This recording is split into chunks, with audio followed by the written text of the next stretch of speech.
మహిమ కలుగును గాక. అందరూ దేవుని స్తోత్రించెడిద్దాం. హల్లెలూయా, హల్లెలూయా. దేవునికి మహిమ కలుగును గాక.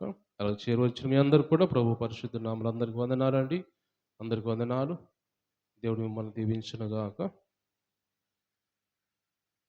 మంచిది. దేవుని బిడ్డలారా, మనం కొద్దిసేపు దేవుని వాక్యం ధ్యానం చేసుకుందాం. మన పరిశుద్ధ గ్రంథంలో నుంచి మనము ప్రతిరోజు ధ్యానించుకుంటున్న కొరింథీయులకు రాసిన మొదటి పత్రిక. అపోస్తలుడైన పౌలు కొరింథీయులకు రాసిన మొదటి పత్రిక మొదటి అధ్యాయము 19వ వచనం చదువుకుందాం. ఆ. ఉమ్. ఇందు విషయమై జ్ఞానుల జ్ఞానమును నాశనము చేతును, వివేకుల వివేకమును శూన్యపరుతును అని రాయబడి ఉన్నది. జ్ఞాని ఏమయ్యను, శాస్త్రి ఏమయ్యను, ఈ లోకపు తర్కవాది ఏమయ్యను, ఈ లోక జ్ఞానమును దేవుడు వెర్రితనముగా చేసి ఉన్నాడు కదా. దేవుని జ్ఞానానుసారముగా లోకము తన జ్ఞానము చేత దేవునిని ఎరుగకునినందున సువార్త ప్రకటన అను వెర్రితనము చేత నమ్ము వారిని రక్షించుట దేవుని దయాపూర్వక సంకల్పమాయను. యూదులు సూచక్రియలు చేయమని అడుగుచున్నారు, గ్రీసు దేశస్థులు జ్ఞానం వెదుగుచున్నారు. అయితే మేము సిలువ వేయబడిన క్రీస్తును ప్రకటించుచున్నాం. చాలమ్మా, చిన్న ప్రార్థన చేస్తున్నాం, కళ్ళు మూస్తున్నాం. అలాగే పరిశుద్ధ దేవానికి వందనాలు చెల్లించుకున్నాం ప్రభా. ఈ చదవబడిన వాక్యం ద్వారా మాతో మీరు మాట్లాడి మీ నామాన్ని మహింపరచుకోమని యేసు పరిశుద్ధ నామములో ప్రార్థన చేసి వేడుకున్నాం తండ్రి, ఆమేన్. అందరూ దేవుని స్తోత్రం చెల్లిద్దాం. హల్లెలూయా. దేవునికి మహిమ కలుగును గాక. ప్రియమైన దేవుని బిడ్డలారా, మనం చదువుకున్న ఈ మాటల్లో మనం ప్రతిరోజు ఈ కొరింథీ రాసిన పత్రిక మనం చదువుకుంటూ ధ్యానించుకుంటూ వస్తున్నాం. ఎందుకంటే సంఘము సిద్ధపాటు కలగాలంటే, హృదయాలు సిద్ధపరచుకోవాలంటే ఎలా ఉండాలో కొరింథీ సంఘంతో అపోస్తలుడైన పౌలు మాట్లాడుతూ వస్తూ ఉన్నాడు. అయితే ఈరోజు మనం అంతా కూడా దేవుడు మాట్లాడుతూ ఉన్నాడు. మన హృదయాలు కూడా మనం సరి చేసుకుంటూ వస్తున్నాం. దేవునితో సహవాసం కలిగి ఉండాలని, మనం పరిశుద్ధంగా ఉండాలని, దేవునికి యేసు ప్రభుకు సాక్షిగా మనం నిలవాలని ఎన్నో మాటలు మనం వింటున్నాం. మనం కూడా అలాగే ఉండాలని దేవుడు మనతో మాట్లాడుతూ వస్తున్నాడు. దేవునితో మనం ఏకీభవించాలని, ఆయన మనస్సు వల్ల మన మనస్సు ఉండాలని, అలాగే ఎన్నో విషయాలు దేవుడు మాట్లాడుతూ వస్తున్నాడు. అయితే ఈరోజు దేవుడు మాట్లాడుతున్న మాటలు ఏమిటంటే 19వ వచనంలో నేను చదువుతున్నాను. జ్ఞానుల జ్ఞానమును నాశనము చేతును, వివేకుల వివేకమును శూన్యపరుతును అని రాయబడి ఉన్నది. జ్ఞాని ఏమయ్యను, శాస్త్రి ఏమయ్యను, ఈ లోకపు తర్కవాది ఏమయ్యను, ఈ లోక జ్ఞానము దేవుడు వెర్రితనముగా చేసి ఉన్నాడు కదా. దేవుని జ్ఞానానుసారముగా లోకము తన జ్ఞానము చేత దేవుని ఎరుక్కున్నందున సువార్త ప్రకటన అను వెర్రితనము చేత నమ్ము వారిని రక్షించుట దేవుని దయాపూర్వక సంకల్పము ఆయను. దేవుని స్తోత్రించలేదాం. హల్లెలూయా. ఇక్కడ దేవుడు మాట్లాడుతున్న మాటలు, ఈ చదువుకున్న ఈ వచనాల్లో మనకి ఎక్కువగా వినపడుతున్న మాట ఏమిటంటే జ్ఞానము, దేవుని జ్ఞానము, లోక జ్ఞానము. ఈ ఈ రెండు మాటలు మనం చదువుకుంటూ వస్తున్నాం. లోక జ్ఞానం అనేది ఉంది ఇక్కడ. జ్ఞానం అంటే రెండు విధాల జ్ఞానాలు ఉన్నాయి. అది లోక జ్ఞానం ఒకటి ఉంది, దేవుని జ్ఞానం ఒకటి ఉంది. అది దేవుని జ్ఞానం, దేవుని జ్ఞానానుసారముగా అయితే మనము దేవునిలో ఎదగగలం. దేవుని మాటలు వింటే దేవునిలో మనం ఎదగగలము, ఆత్మీయంగా బలపడగలము. ఈ లోక జ్ఞానం అయితే మనం దేనికి పనికిరాం, ఆ జ్ఞానం వెర్రితనము. యేసు ప్రభు అంటాడు, ఈ లోక జ్ఞానము దేవుని దృష్టికి వెర్రితనం అంటున్నాడు. అంటే ఇక్కడ మనం చదివిన మాటలు ఏముందంటే జ్ఞాని ఏమయ్యను, శాస్త్రి ఏమయ్యను, ఈ లోకపు తర్కవాది ఏమయ్యను. అంటే జ్ఞాని అంటే ఎందుకు మాట కొరింథీ సంఘంతో మాట్లాడుతున్నాడు అంటే, కొరింథీ సంఘంలో జ్ఞానులు ఎక్కువ ఉన్నారు, తత్వజ్ఞానులు ఎక్కువ ఉన్నారు, బౌద్ధ జ్ఞానులు ఎక్కువ ఉన్నారు. వాళ్ళు మార్పు చెంది కొత్తగా వచ్చిన వారు. వాళ్ళు తత్వజ్ఞానం ఎక్కువ. అది కొరింథీ సంఘం ఎక్కడ ఉందంటే గ్రీస్ దేశంలో ఉంది. గ్రీసు దేశం అంతా కూడా ఎక్కువగా జ్ఞానులు ఉంటారు అక్కడ. తత్వజ్ఞానులు, బౌద్ధ జ్ఞానులు, అందరూ ఏదో కొత్త విషయాలు కనుక్కునే విధంగా ఎక్కువ జ్ఞానులు ఉంటారు అక్కడ. వాళ్ళు మార్పు చెంది వచ్చిన వాళ్ళు, కొత్తగా వచ్చిన వాళ్ళలో వాళ్ళు మరలా తిరిగి ఆ తత్వజ్ఞానం వైపు, ఆ లోకం వైపు తిరిగి చూసే ఆలోచనలో ఉన్నప్పుడు అప్పుడు మాట్లాడుతుంటున్నాడు, జ్ఞాని ఏమయ్యాను, ఈ లోకపు జ్ఞాని ఏమయ్యాను అంటే తత్వజ్ఞానం గురించి మాట్లాడుతూ అంటాడు. తత్వజ్ఞానం అంటే ఏమిటంటే అసలు తత్వజ్ఞానం అంటే దేవుడు నమ్మరు వాడు. తత్వజ్ఞానులు దేవుడు నమ్మరు, దేవుడు లేడు అంటారు వాళ్ళు. దేవుడు ఎవరయ్యా అంటే వాళ్ళ ఆలోచన ఏమిటంటే దేవుడు, ఈ సృష్టి అంతా దేవుడే అంటారు, ఈ ఆకాశం దేవుడు అంటారు, ఈ భూమి దేవుడు అంటారు, ఇదిగో చెట్లు ఇదంతా సంపద అంతా దేవుడు అంటారు. కనబడిన ప్రతి పక్షిని, ప్రతి పురుగుని, ప్రతి అన్నిటిని కూడా దేవుడు, ఇదే దేవుడు. ఈ లోకం లేకపోతే, ఈ సృష్టి లేకపోతే మనం లేము. కాబట్టి ఈ సృష్టే, సూర్యుడే దేవుడు, చంద్రుడే దేవుడు. ఇవన్నీ లేకపోతే వెలుతురు లేదు మనకి. కాబట్టి ఇవన్నీ దేవుడే అని వాళ్ళ ఆలోచన. ఇవన్నీ దేవుడే, అవే దేవుడు, ఇంకెవరు దేవుడు లేరు అని తత్వజ్ఞానులు అంటూ ఉంటారు.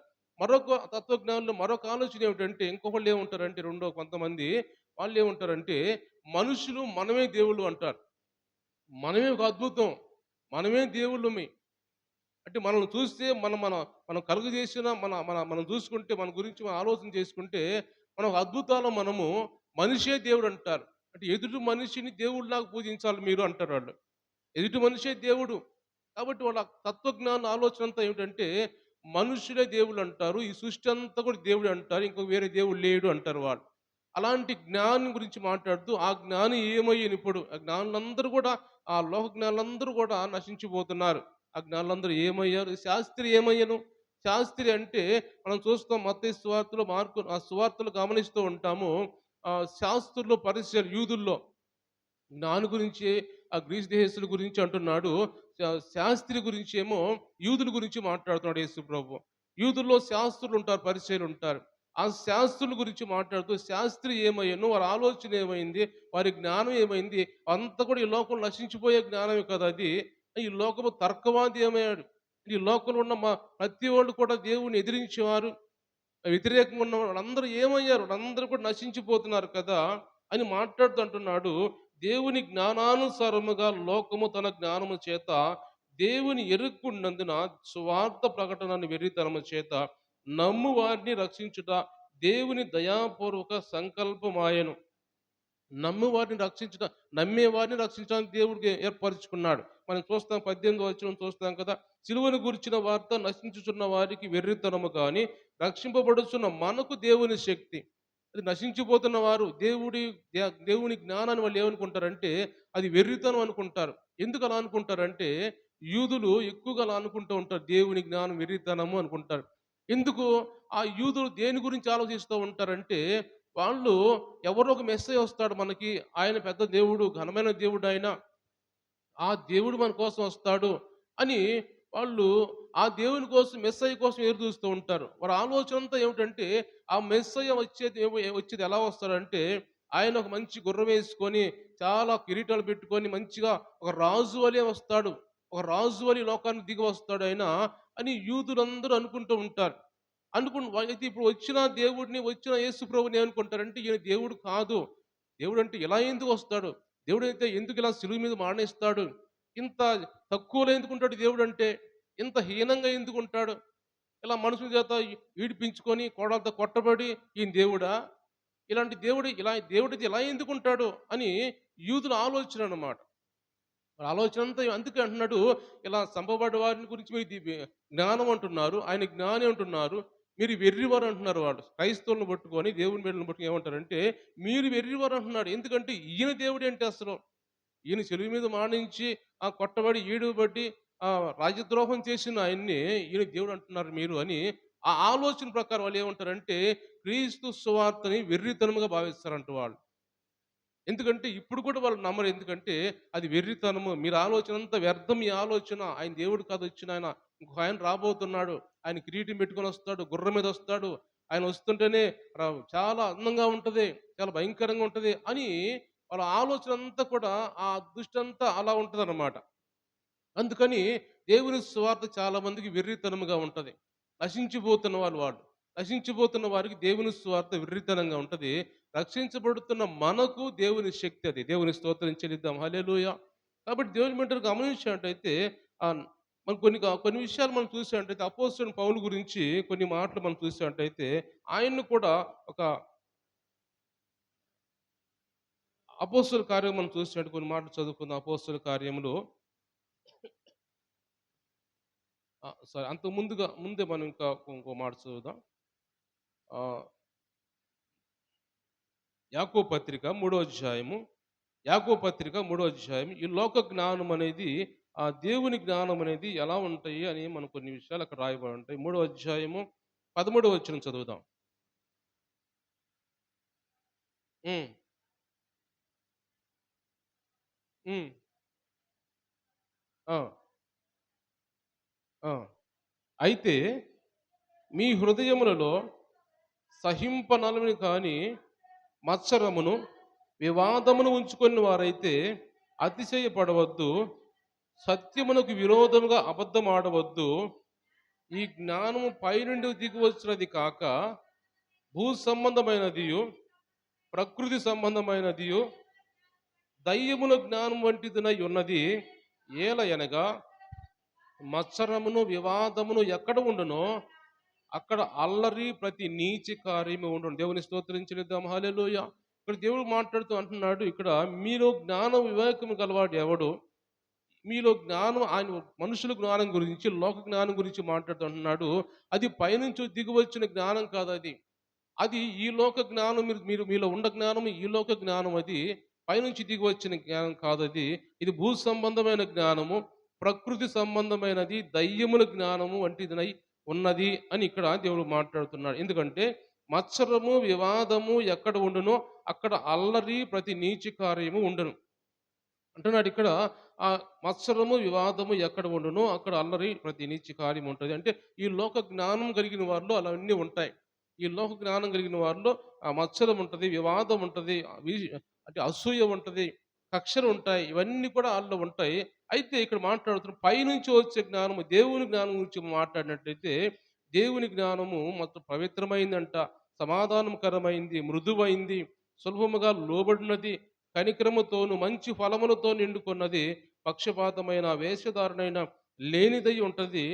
నీతి ఫలము సమాధానము చేయవారికి సమాధానముందు విత్తబడును. దేవుని స్తోత్రం చెల్లిద్దాం. హల్లెలూయా. పైనుంచి వచ్చే జ్ఞానం మనలో ఉంటే మనలో సమాధానం ఉంటదంట, మనలో సంతోషం ఉంటది, సులభంగా అది లోబడిద్దంట, కనికరం ఉంటదంట, మంచి ఫలాలు మనలో ఉంటాయి. కాబట్టి పైనుంచి వచ్చే జ్ఞానం మనకు కావాలని దేవుడు అంటున్నాడు. 2 జ్ఞానాలు ఉన్నాయి. పైనుంచి వచ్చే జ్ఞానం ఉంది, భూ సంబంధించిన జ్ఞానం ఉంది. ఈ భూ సంబంధించిన జ్ఞానంతో మనకు అవసరం లేదు. పైనుంచి వచ్చే జ్ఞానం మనం కోరుకోవాలి. ఇంక చెప్పుకుంటే చాలా విషయాలు ఉన్నాయి. పైనుంచి వచ్చే జ్ఞానం కోరుకున్న వాళ్ళు సొలొమోను పైనుంచి వచ్చే జ్ఞానం కోరుకున్నాడు. ఆయన మంచిగా దేవుని సన్నిధిలో వాడబడ్డాడు. రాజ్యాన్ని మంచిగా పరిపాలించాడు. దానియేలు పైనుండి వచ్చి జ్ఞానం కోరుకున్నాడు. బబులోను దేశంలో ఒక ప్రధానమంత్రి అయిపోయాడు. యోసేపు పైనుంచి వచ్చి జ్ఞానం పొందుకున్నాడు. ఐగుప్తు దేశంలో ప్రధానమంత్రి అయిపోయాడు. చాలా మంది గమనించేటైతే ఈ విధంగా ఆ పైనుండి వచ్చే జ్ఞానం ద్వారా వాళ్ళు జీవితాలు మార్చారు. వాళ్ళు అనేక మందికి ఉపయోగపడేవారుగా అయిపోయారు. పైనుంచి వచ్చే జ్ఞానం ద్వారా వాళ్ళ కుటుంబంలో సమాధానం, వారిలో సమాధానం అనేక మందికి ఉపయోగపడేవారిగా, దేవుని మహింపరిచేవారుగా అయిపోయారు చాలా మంది కూడా. కాబట్టి మనము కూడా ఆ పైనుండి వచ్చే జ్ఞానం మనం వెదకాలని దేవుడు మనతో మాట్లాడుతున్నాడు. ఇంకా అంటారు వాళ్ళు, మీరు వెర్రివాళ్ళు అంటారు. ఈ సువార్త వెర్రితనం అంటారు వాళ్ళు. అయితే మనం చూసినట్టు గమనించినట్టయితే అపోస్తలుడైన పౌలు గురించి ఒక అధికారి మాట్లాడుతూ అంటాడు. ఒక మాట చూద్దాం. అపోస్తలుల కార్యం 26వ అధ్యాయం. అపోస్తలుల కార్యం 26వ అధ్యాయంలో 22వ వచనం చదువుదాం. త్వరగా సమయం అయిపోతుంది మనకి. హ్మ్. హ్మ్. ఆ! క్రీస్తు శ్రమపడి మృతుల పునరుద్ధానము పొందు వారిలో మొదటి వాడగుడు చేత ఈ ప్రజలకును అన్యజనులకును వెలుగు ప్రచురింపబోవునని ప్రవక్తలను మోషేయు ముందుగా చెప్పినవి కాక మరి ఏమీ చెప్పక అల్పులకును గనులకును సాక్ష్యమిచ్చుచుంటేని. ఇక్కడ గమనించినట్టయితే అపోస్తలుడైన పౌలు ఒక చెరసాల్లో ఉండి ఆ సంఖ్యలు వేయబడి మాట్లాడుతున్న మాట అన్నమాట. ఒక రాజుతో మాట్లాడుతున్నాడు. నా దేవుడు నన్ను ఇలాగ రక్షించాడు. నేను దేవుని కోసం ప్రయాసపడుతున్నాను. నేను ఏ పొరపాటు చేయలేదు. యేసుక్రీస్తు గురించి నేను చెబుతున్నాను. ఆయన గురించి, ఆయన మన కోసం ఎందుకు ఎలా ఈ లోకానికి వచ్చాడో, ఎలా మరణించాడో అన్నీ కూడా యేసు ప్రభు గురించి, ఆయన శ్రమపడిన విధానాన్ని గురించి, ఆయన పునరుద్ధానాన్ని గురించి నేను మాట్లాడుతున్నాను. అవి మాట్లాడుతున్నప్పుడు వీళ్ళందరూ నన్ను చంపడానికి ప్రయత్నం చేస్తూ ఉన్నారు అని రాజుతో మాట్లాడుతుంటే, ఆ మాటలు విన్న అధికారి పేస్తు అనే, పోర్క్యూ పేస్తు అనే ఒక అధికారి ఉంటాడు అక్కడ, యూదుల మీద అధికారి. ఆ అధికారి ఏమంటాడంటే, ఇలాగూ సమాధానం చెప్పుకొని చూడగా పేస్తు, పౌలా, నువ్వు వెర్రివాడవు, అతి విద్య వల్ల నీకు వెర్రి పెట్టిందని గొప్ప శబ్దంతో చెప్పి పెద్ద కేకలేస్తాడంట ఆయన అధికారి వచ్చి. పౌలా, నువ్వు వెర్రివాడవు, నీకు అతి విద్య వల్ల, అతి భక్తి వల్ల నీకు వెర్రి పట్టింది అంటాడంట. అన్నప్పుడు వెంటనే పౌలు ఏమంటాడంటే, అందుకు పౌలు మహాఘనత వహించిన పేస్తూ, నేను వెర్రివాడను కాను గాని సత్యమును స్వస్థ బుద్ధియు గల మాటల్ని నేను చెప్పుచున్నాను. వెర్రి మాటలు నేను చెప్పడం లేదు. నేను వెర్రివాడిని కాదు. స్వస్థతయు మంచి బుద్ధి కలిగిన వాడిగా నేనుండాను. ఆ మాటలే నేను చెబుతున్నాను. అలాంటి మంచి మాటలు సత్యముని గురించి నేను మాట్లాడుతున్నాను. స్వస్థ బుద్ధి గురించి నేను మాట్లాడుతున్నాను. ఎవరు సత్యం అంటే ఎవరు? యేసు ప్రభువుని గురించి నేను మాట్లాడుతున్నాను అని అక్కడ ఫేస్తోనే ఆ అధికారితో పౌలు మాట్లాడుతుంటాడు. అంటే వాళ్ళకి ఎలా ఉంటుంది? దేవుని భక్తి అంటే ఎలా ఉంటుంది? దేవుని బిడ్డ అంటే ఎలా ఉన్నదంటే వాళ్ళకి వెర్రితనముగా ఉంటుందన్నమాట. అందుకే అంటున్నాడు నశించిపోతున్న వారికంట దేవుని భక్తి, దేవుని సిలువ వెర్రితనముగా ఉంటుంది దేవుడు మాట్లాడుతున్నాడు. కాబట్టి అలాంటి వారు కొంతమంది దేవుని వ్యతిరేకించేవారు. ఈ రోజుల్లో చాలామంది ఆ విధంగా నశించిపోతున్న వారికి అలాగే ఉంటది దేవుని సిలువ అంటే ఎగతాళిగా ఉంటది. ఎగతాళిగా మాట్లాడే వాళ్ళుగా చాలామంది రోజుల్లో కూడా ఉన్నట్టుగా మనము గమనిస్తూ ఉంటాం.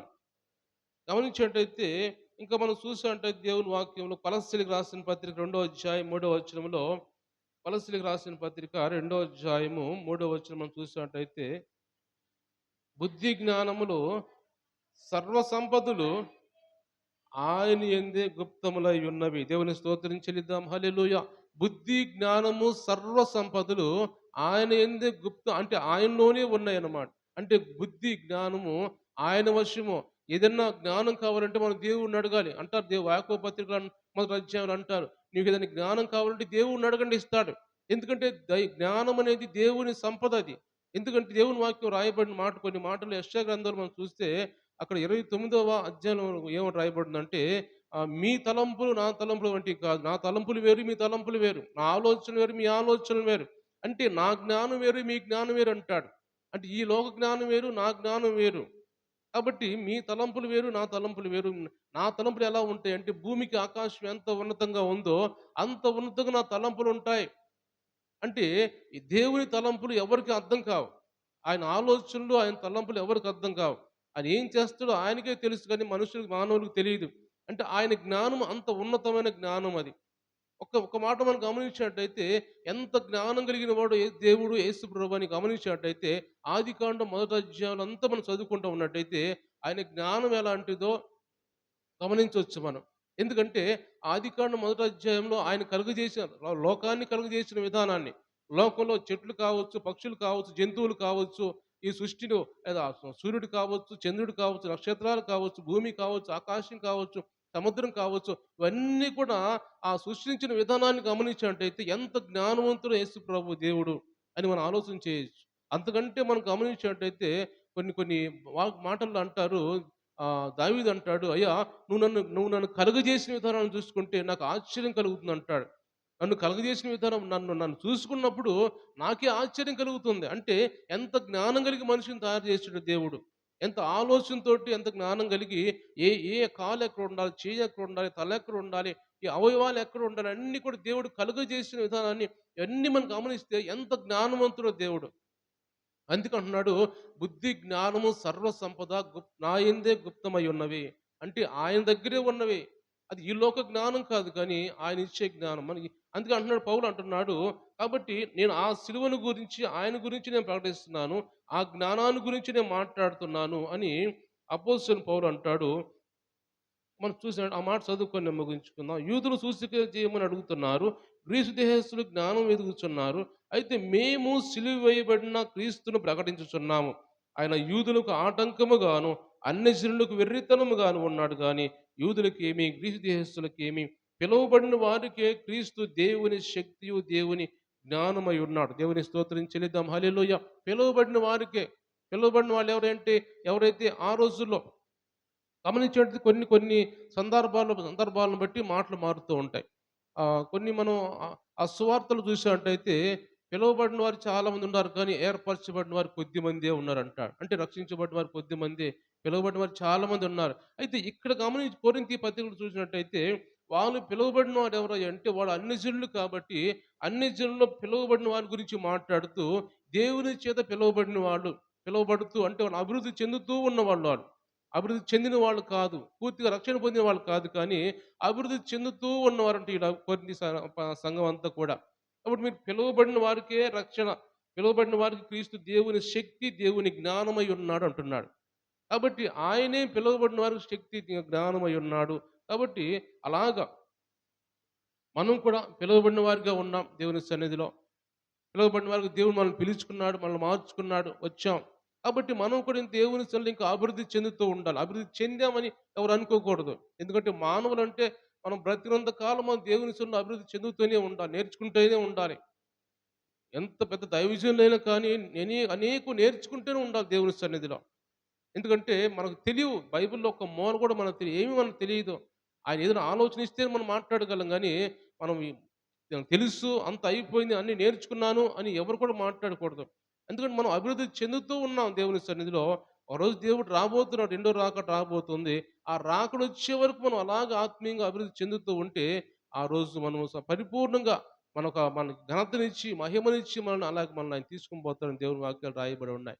కాబట్టి మనం కూడా అలాగ దేవుని సన్నిధిలో దేవుని జ్ఞానం పొందుకుందాం. 2 మాటలు ఈరోజు పైనుంచే వచ్చే జ్ఞానము, లోక జ్ఞానం అది.